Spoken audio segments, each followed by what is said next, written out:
Hello, welcome to Bello Uncinetto. I'm Christina, and I'm so glad that you're with me today. If you're new, welcome in. If you're returning, welcome back. No matter how long you've been here, I always appreciate your time. Today, we are going to take another trip to Trapani. This is another travel adventures with Bella video, where we are going to travel to the salt pans of the Trapani region in Sicily. So, sit back and relax with a crochet project or any other crafting project, or while you're folding your laundry or cleaning your house or whatever it is you want to do, you could enjoy some pictures, and I'm going to talk to you about some things that I learned about salt. So my daughter and I took a road trip over a long weekend we had off from school, and we went to the Trapani region of Sicily. We stayed in the city of Trapani, and it wasn't all that bad driving-wise. The city was great itself. I've already done a video on that, which I will link below, and I've done a video on the ancient city of Segesta, which will be linked below as well. But I don't like driving. I don't like driving anywhere. I don't like to drive. I always tell people that if I could have any superpower, it would be teleportation. I just get where I need to be. I don't like driving. I don't even really like flying. Like, just the journey to get there bothers me. Now, I don't mind being a passenger princess, right? I don't mind sitting and, like, you want me to help the kids in the back, I'll get them snacks, I'll do whatever, we'll sing songs, I'll sit back there with them in color, or if there's a little baby, I'll sit back there and feed the baby. I do not care. Like, I will earn my keep as a passenger. I just don't want to drive. I do not want to drive. I don't want to do it. But, as a single mom, I don't really have that luxury unless I'm going on a trip with friends. And I wanted to go do something, just my daughter and I. So we did. We went to Trapani, and while we were there, we did lots of things, and one of them was this tour of the salt pans. Now, the Trapani region is one of the few regions in Italy where you can, where salt is mined or created or anything. Oh, sorry, hold on just 1 second. Okay, we're back. I'm sorry for that. It's okay. A slight interruption. So, there are 3 salt pans regions in Italy, all of Italy, where you can get salt. So 2 of them are like more of what you would consider a salty taste. So, of course, in Sicily, in the Trapani region. So you have, technically, it's not in the city of Trapani. It's in what's called Nubia, which is a very small village. And then you have Marsala, which is also known for its wine, Marsala wine. But that is all that's left of the salt pans in Sicily that were originally believed to be started by the Phoenicians when the Phoenicians controlled that side of Sicily. So there used to be so many more salt pans in Sicily, so much more. And one of the reasons why it stopped is because of the use of oil in canning. So to preserve things, right, you used to crust them in salt. Like, salt was used to preserve all kinds of foods as they traveled to all kinds of lands. And then, especially in the tuna industry, when they started using oil, specifically olive oil, to preserve the fish in the canneries and things. And that was started in Sicily by the Florios, which is something else that I'm super fascinated with. Um, but there is a show about them, and there's a book about them, which I can link in the description box. But that is one of the biggest reasons why salt isn't produced in such heavy amounts in Sicily anymore. And so over time, the land has become other things. But pretty much that whole area was salt pans for as far as the eye could see for a long, long time. The other place is in the Emilia-Romagna region of Italy.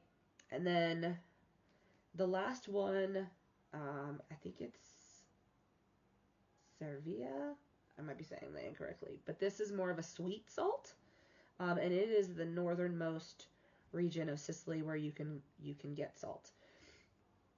So I'm not going to talk about those two regions specifically. I just wanted you to know. Something that I learned on the tour is that there are 3 places in Italy where salt is produced.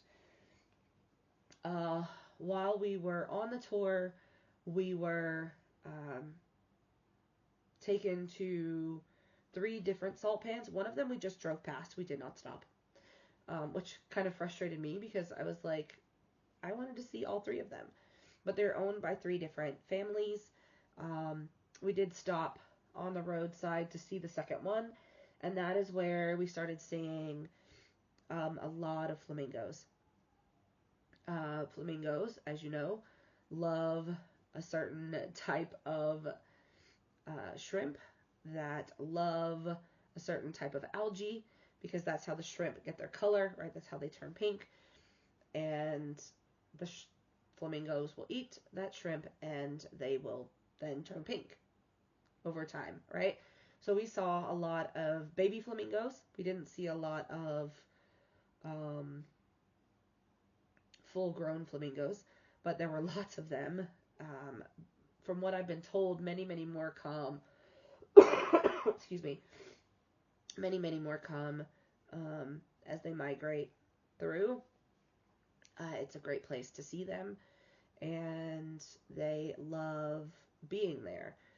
Not so much in the summer, obviously, because that is when everything is like being brought in and you are going through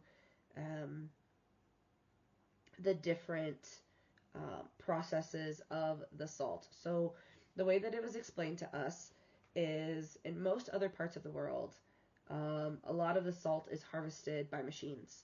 So you can go into salt mines, like in the caves and this and that, and you can find all different kinds of salts. And the different colors of salt are based on whatever mineral is in them. So for example, Himalayan salt is not actually from the Himalayan mountains. It is from regions in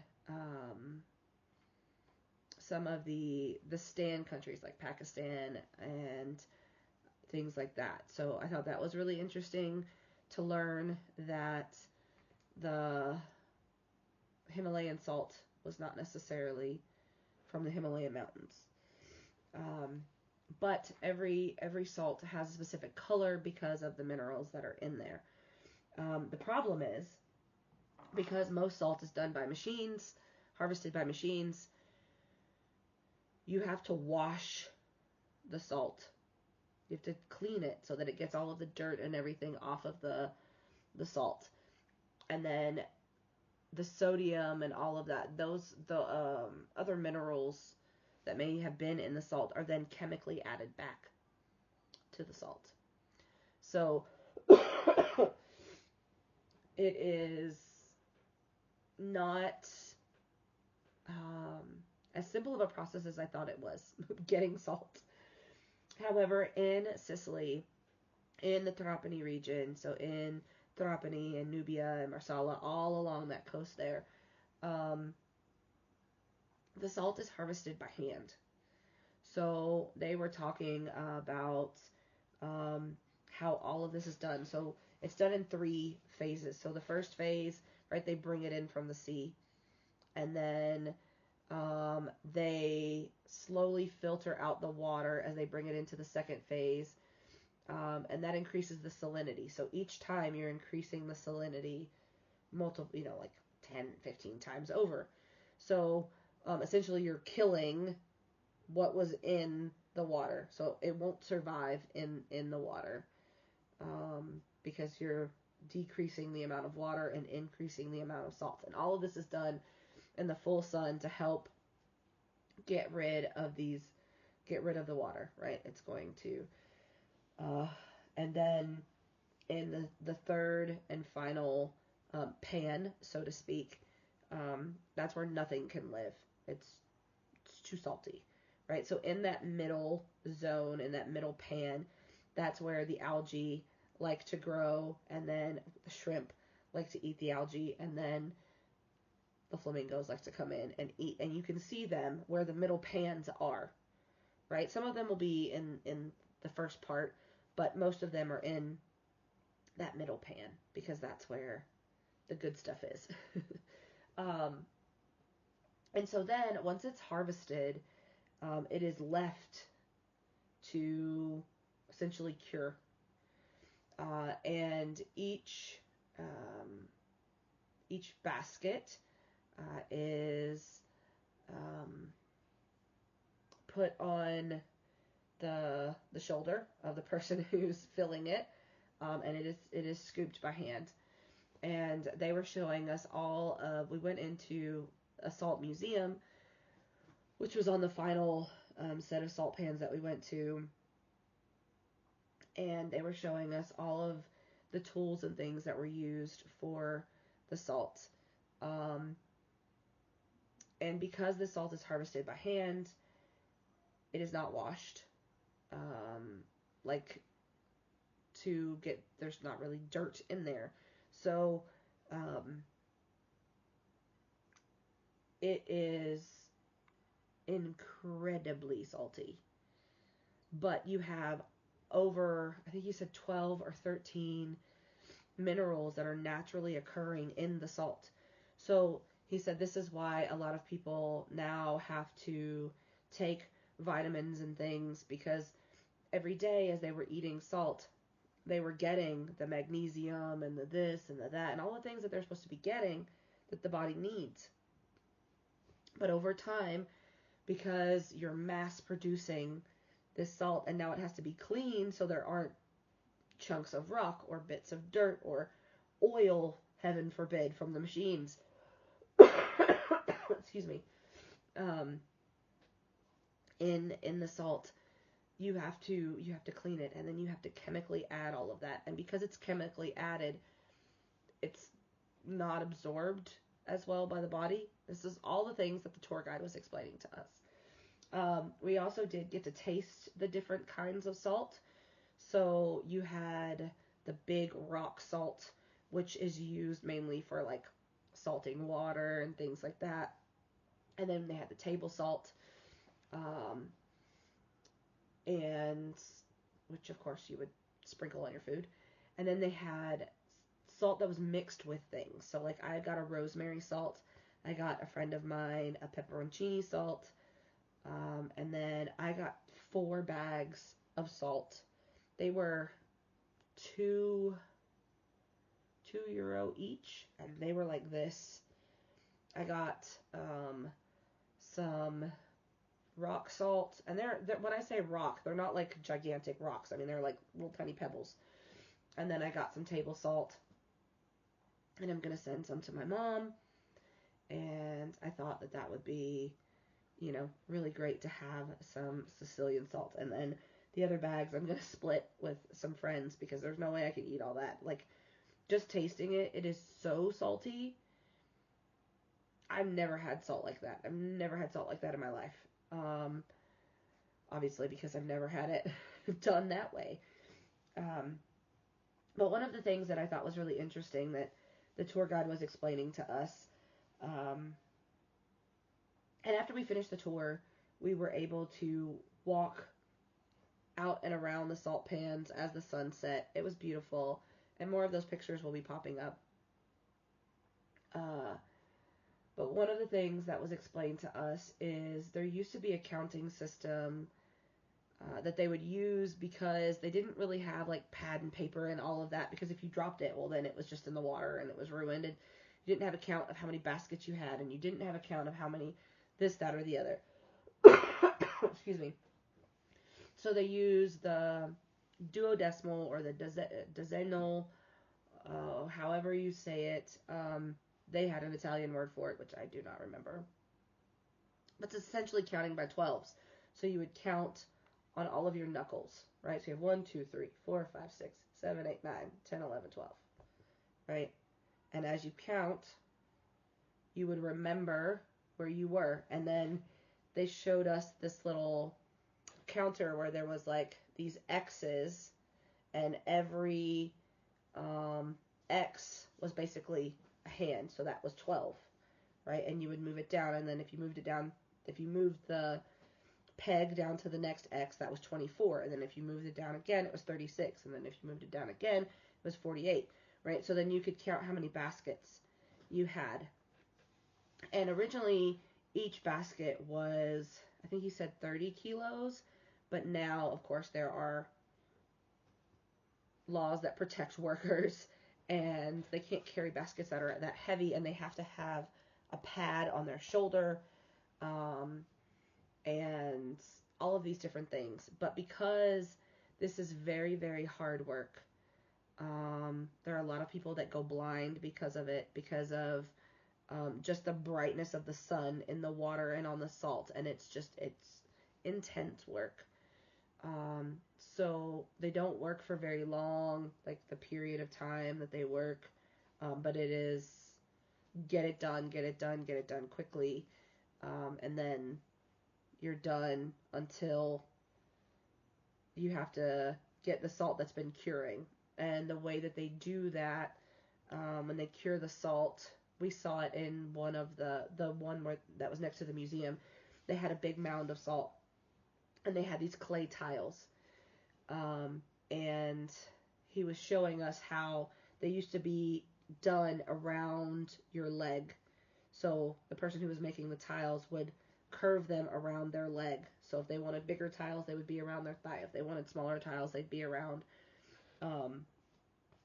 their calf, right? But you would set the tiles in, amongst each other, and that would essentially bake and cure the salt while it was sitting there. And then that salt would be ready the next year, which I was like, it takes salt that long to be ready to come, to the table. And they were like, no, sometimes, they'll do, people that do it with machines and ovens and things like that, they make it come a lot faster. But in Sicily, they do not. Everything is va bene. It's very slow. You take your time. All the time. Very slow. That's not to say things don't get done quickly. It's just the pace that things are done in America versus the pace that things are done here are very different. Sometimes it can be annoying. Sometimes it can be enjoyable, right? It all depends on your perspective, and it all depends on what you're waiting for. If your roof is leaking and you're waiting on somebody to come fix it, that can be very annoying. But if you're out to dinner with friends and you're enjoying yourself, taking 3 hours to eat can be a very enjoyable experience. So it all depends. The other thing that they showed us, we didn't get to try it, but because the salt is so much a part of the earth, it's one of the few places where you can harvest red garlic as well, which is supposed to be extremely good for you. I've never had it, but it is very potent, right? But then supposedly, again, I've never had it. If you've had it, let me know in the comments. The smell of the garlic on your breath doesn't stay very long. So he made a joke to some of the couples that were there, like, you can eat it and then kiss your wife in 20 minutes and it will not be a problem. And so it was cute.